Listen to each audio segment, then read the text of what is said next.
अस्सलामुअलैकुम वरहमतुल्लाहि वबरकातुहू। बहुत ख़ास वीडियो लेकर आया हूँ। हजविया कसीदा तज़हीके रोज़गार क्लास 12 के लिए ये बहुत अहम मजमून है। इसे जानना आप सभी लोगों के लिए बहुत ज़रूरी है।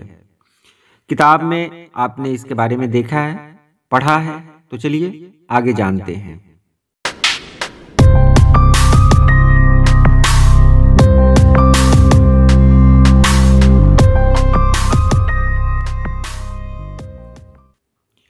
तज़हीके रोज़गार एक हजविया कसीदा है जिसके लिखने वाले हैं मिर्ज़ा मोहम्मद रफ़ी सौदा। इसमें एक घोड़े के बारे में बहुत कुछ कहा गया है। दरअसल वो घोड़ा घोड़ा नहीं है, बल्कि घोड़े का नाम लेकर मुग़ल बादशाह की कमज़ोरियों को जाहिर किया गया है। आप जब कसीदा पढ़ेंगे तो उसमें घोड़े और तलवार का जिक्र बार बार आता है। घोड़े का जिक्र इसलिए आता है कि मुग़ल बादशाह बाबर जब हिंदुस्तान में आए थे तो वो घोड़े पर सवार होकर हिंदुस्तान को फतेह किया था और एक लंबे अरसे तक मुग़ल सल्तनत ने यहाँ हुकूमत की।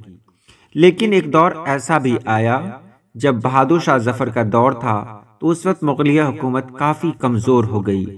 ये घोड़ा उसी कमज़ोरी की अलामत है, उसी कमज़ोरी की पहचान है। तो इसमें हम देखते हैं उस घोड़े को, लेकिन आपको ये भी समझना होगा कि वो घोड़ा आखिर घोड़ा नहीं है, बल्कि घोड़े के नाम पर कहीं और निशाना साधा गया है। घोड़े को इस्तिआरा के रूप में इस्तेमाल किया गया है। अब वो कहते हैं, वो जिक्र करते हैं कि हमारे एक मेहरबान दोस्त हैं जो सरकार से 100 रुपया पाते हैं। उनके पास एक घोड़ा है, मगर उस घोड़े की हालत बहुत बुरी है। घोड़े के खाने के लिए दाना और घास भी नहीं है और रखवाली के लिए साइस भी मौजूद नहीं है। साइस उसे कहते हैं जो घोड़े की रखवाली करता हो, तो साइस भी मौजूद नहीं है। खुराक न मिलने से वह जमीन पर बैठने और उठने के काबिल नहीं है। ये घोड़ा जमीन पर बैठ भी नहीं सकता, उठ भी नहीं सकता है। उसके फाकों का हिसाब लगाना मुश्किल है, यानी वो कई रोज से भूखा है। कभी कभी ही उसे खाने को मिलता है। अगर घोड़ा लेकर बाजार से गुजरे तो कसाई पूछता है कि हमें कब याद करोगे। मतलब कसाई भी इंतजार में है कि भाई इसको बेच दो, ये तो ऐसे ही बेकार हो चुका है। फाकों की कसरत से घोड़ा इतना कमजोर हो चुका है। फाकों आप समझ रहे होंगे, फाकों यानी भूख। भूख की वजह से घोड़ा इतना कमजोर हो चुका है कि अब उसमें हिनहिनाने की ताकत भी नहीं है।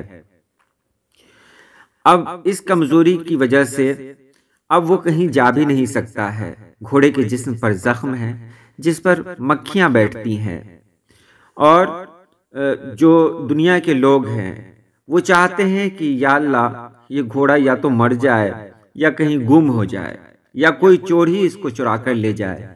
लेकिन आप बताइए कि ऐसा घोड़ा जो किसी काम का नहीं हो, जिसके अंदर कोई ताकत नहीं हो, उसको आखिर कौन चुरा कर ले जाएगा। आगे सौदा कहते हैं कि एक रोज में मुझे कहीं जाने के लिए घोड़े की जरूरत पड़ी। मैं उसी मेहरबान के पास पहुंचा जिसके पास ये घोड़ा था। मैंने उनसे कहा कि भाई अब अपना घोड़ा दे दें, मुझे कहीं और जाना है। तो उन्होंने कहा कि भाई ये घोड़ा तो सवारी के काबिल नहीं है, ये घोड़ा तो गधे से भी बदतर हो चुका है। बस ये जिंदा है यही काफी है, लेकिन इसमें हिलने की ताकत भी नहीं है। इसके तमाम दांत उड़ गए हैं। ये बहुत बूढ़ा घोड़ा है। और आगे उसने कहा कि शैतान जन्नत से इसी पर सवार होकर निकला था।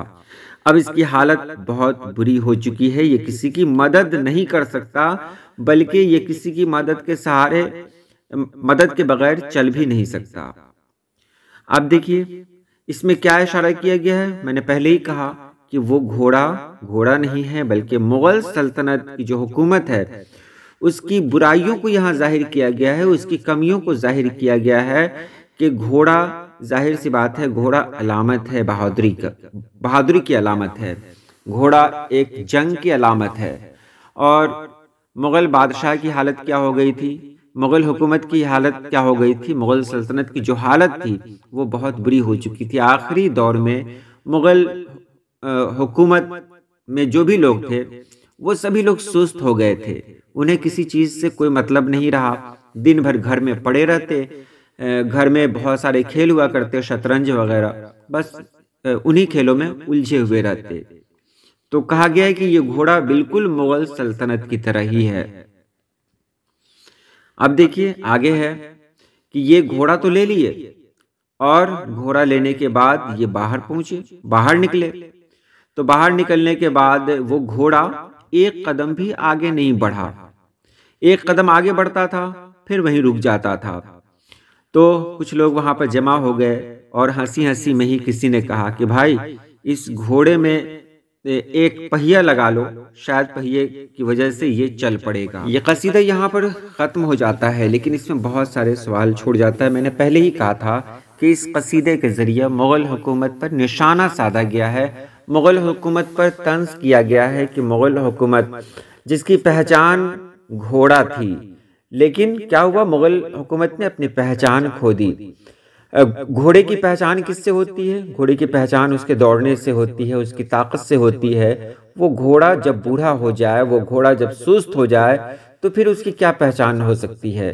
तो मुग़ल हुकूमत की पहचान वो थी जब बाबर यहाँ के बादशाह हुआ करते थे, अकबर यहाँ के बादशाह हुआ करते थे। लेकिन बहादुर शाह जफ़र के वक्त आते आते मुग़ल हुकूमत बिल्कुल उस घोड़े की तरह हो गई कि वो किसी काम की नहीं रही। जिस तरह घोड़े को आपने देखा कि वो घोड़ा किसी काम का नहीं है, मुग़ल हुकूमत भी बिल्कुल उसी तरह हो गई थी। मुग़ल हुकूमत के पास इतना पैसा नहीं था कि वो अपने सिपाहियों को पैसा दे सके, रुपया यानी तनख्वाह दे सके। नतीजा क्या हुआ कि सिपाही भी जो थे, जो यहाँ की फ़ौज में थे, सब बदजन हो गए, सब इनके खिलाफ हो गए। और उसके बाद आपको वाक़या पता ही है कि हमारा मुल्क हिंदुस्तान ग़ुलाम हो गया। तो ये इसके बारे में जानकारी थी। उम्मीद है आपने इसे समझ लिया होगा। आज के लिए इतना ही। अल्लाह पाक आप सभी लोगों को खुश रखे, आबाद रखे। अल्लाह हाफिज़।